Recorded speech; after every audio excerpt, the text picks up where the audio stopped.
बहन जी, हमें ये रिश्ता मंजूर है। मुझे चंचल अपने बेटे सलील के लिए बहुत पसंद है।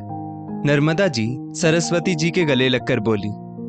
आपका बहुत बहुत धन्यवाद बहन जी, आपने हमारी बिटिया को अपने बेटे के लिए स्वीकार कर लिया।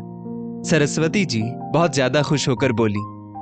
लीजिए, मुंह मीठा कीजिए। नर्मदा जी ने एक मिठाई का पीस उठाकर सरस्वती जी की ओर बढ़ा दिया। धन्यवाद बहन जी, लीजिए आप भी मुंह मीठा कीजिए। सरस्वती जी ने भी नर्मदा जी की ओर मिठाई का टुकड़ा बढ़ा दिया। चलिए बहन जी, ये भी अच्छा रहा कि चंचल की नौकरी के भी ट्रांसफर का कोई झंझट नहीं रहेगा। लोकल शादी तय होने में यही आराम रहेगा। बहन जी, आप शायद धोखे में हैं, क्योंकि चंचल शादी के बाद नौकरी नहीं कर सकती। वहीं पास में बैठे सलील के पापा सारांश जी बोले। क्यों भाई साहब? सरस्वती जी एकदम से चौंक कर बोली। सरस्वती बहन जी, क्योंकि हमारे यहाँ बहुएं नौकरी नहीं करती। इस बार नर्मदा जी सरस्वती जी को समझाते हुए बोली। आखिर ऐसा क्यों नर्मदा बहन जी? बस नहीं करती क्योंकि सलील के पापा को बहुओं का घर से रोज रोज बाहर निकलना बिल्कुल भी नहीं पसंद। और फिर क्या समाज में बदनामी करवानी है कि हमारा घर बहुओं की कमाई से चल रहा है। और हाँ, एक बात और, आखिर हमारे यहाँ कमी किस चीज की है जो जरा जरा से पैसों के लिए दिन भर बहुएं इधर से उधर मारी मारी फिरे।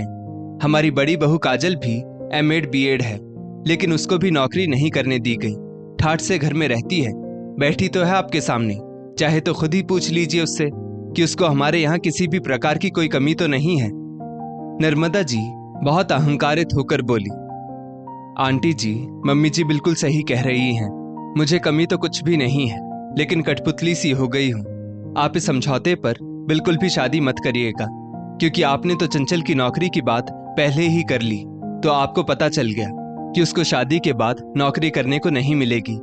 लेकिन मेरे मम्मी पापा ने तो यही सोचा कि मेरे सास ससुर समझदार और पढ़े लिखे हैं, तो उनको मेरे नौकरी करने से कोई आपत्ति नहीं होगी। इसीलिए नौकरी का कोई मुद्दा ही नहीं उठाया गया। लेकिन शादी के बाद मम्मी जी और पापा जी ने मुझे नौकरी करने के लिए बिल्कुल साफ मना कर दिया, जबकि मेरे पति समीर को मेरे नौकरी करने से कोई आपत्ति नहीं थी। लेकिन समीर कभी भी मम्मी जी पापा जी का विरोध करने का सोच भी नहीं सकते। आंटी, मेरे मम्मी पापा ने अपनी हैसियत ना होकर भी मुझे और मेरी बहन को किसी तरह से पढ़ाया लिखाया। सही कह रही है मम्मी जी कि इस घर में खाने पीने की तो कोई कमी नहीं, लेकिन ये घर घर ना होकर महिलाओं के लिए एक पिंजरा है। आंटी जी, मुझको हर जरूरत के लिए इन लोगों के आगे हाथ फैलाना पड़ता है, क्योंकि सबके एक साथ ही बिजनेस करने के कारण सारा पैसों का रख रखाव मम्मी जी के ही हाथ में रहता है।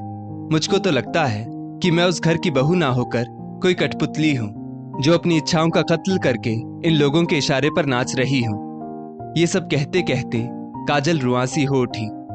आंटी जी, मैं नहीं चाहती कि जैसे मेरी जिंदगी उस घर में आकर मजबूर हो गई, वैसे ही चंचल की भी हो। ये क्या कह रही हो बहू तुम? एकदम से नर्मदा जी तमक कर बोली। आखिर तुमको कोई खाने पीने की कमी हो तो बताओ। मम्मी और पापा, भाभी गलत क्या कह रही है? सिर्फ खाना पीना ही भरपेट मिलना सब कुछ नहीं होता है। माता पिता इसलिए अपने बच्चों को पढ़ाते लिखाते हैं कि उनके बच्चे पढ़ लिख कर आत्मनिर्भर बने। लेकिन आपने तो सचमुच भाभी के पैरों में जंजीर डाल दी, और वही आप चंचल के साथ भी दोहराना चाह रही हैं। वहीं पास में ही बैठा सलील बोल उठा। अगर आप और पापा इसी जिद पर अड़े रहे तो कहीं ऐसा ना हो कि आप लोगों को बुढ़ापे में अकेले रहना पड़ जाए, क्योंकि कहां तक कोई अपनी इच्छाओं को मारेगा। माना कि भाभी ने इतनी पढ़ी लिखी होने के बावजूद आपकी शर्तों के साथ समझौता कर लिया, लेकिन चंचल ने समझौता ना किया और चंचल की देखा देखी भाभी भी जिद पर अड़ गई, तब आप लोग क्या करोगे? मम्मी पापा, आज जमाना बदल गया है। आजकल महिलाएं घर से बाहर निकलकर आत्मनिर्भर बनने में विश्वास रखती हैं। उनको अपनी हर छोटी बड़ी जरूरत के लिए सबके सामने हाथ फैलाना अच्छा नहीं लगता, फिर चाहे वो पति ही क्यों ना हो।